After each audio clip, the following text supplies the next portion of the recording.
Okay, third graders, so now we're going to start the read aloud for chapter 2. So on this slide, you're going to watch me just do a read aloud of chapter 2 for our text. And then on the next few slides will be the second read, where I'm going to start to discuss and see things that I notice on each page. So let's begin.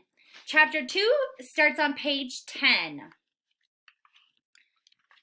So let's head to page 10. Okay, chapter 2.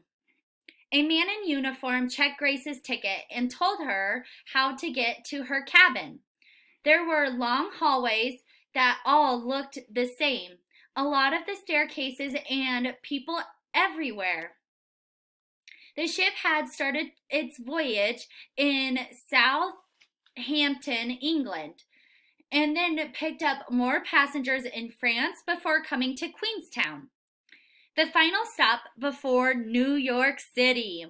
Auntie Nora had only been able to afford a third-class ticket for Grace, so her cabin, room F57, was at the bottom of the ship, where everything was cramped and there wasn't any fresh air.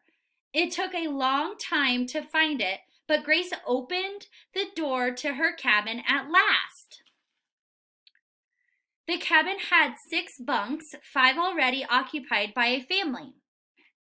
They seemed kind, but they spoke a different language, so Grace couldn't communicate with them.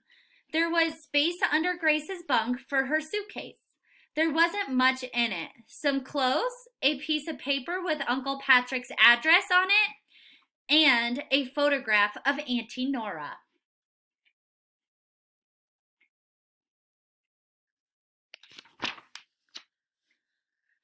Once she had settled in, Grace realized she was hungry and set off to find the third-class dining hall. The ship was even more amazing than she had imagined. There was just so much to see, so many decks and cabins and other rooms. And she soon got lost in the enormous maze of hallways and staircases. The second-class decks certainly seemed better than the third-class ones. Grace spotted a cabin with an open door and peered through as she went past. It was bigger than her own, and there were only 2 beds in it. They looked much more comfortable than the narrow metal bunks she would be sleeping in. Grace continued up the decks, curious to see more. But as she was about to go through a door, a man in uniform stopped her. He asked to see her ticket, and said she wasn't allowed in first class area.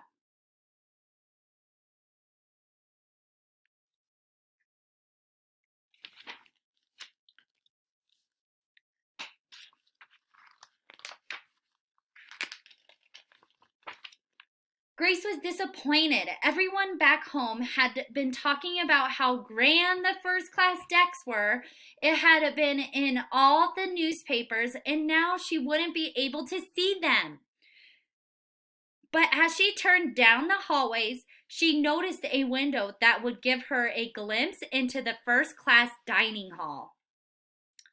What a sight it was! The people inside were dressed in fine clothes and sitting at tables covered in spotless white linen. The silver knives and forks and the fine glasses gleamed like something from a fairy tale. 2 boys stood next to Grace and looked longingly through the window, too. She recognized them from the third-class decks. Eventually, one of them snuck in through the door, grabbed as much cake as he could from a cart, and then ran out again. Somebody at the table yelled, "Stop, thief!" And several stewards came busting after the boys, but they were long gone.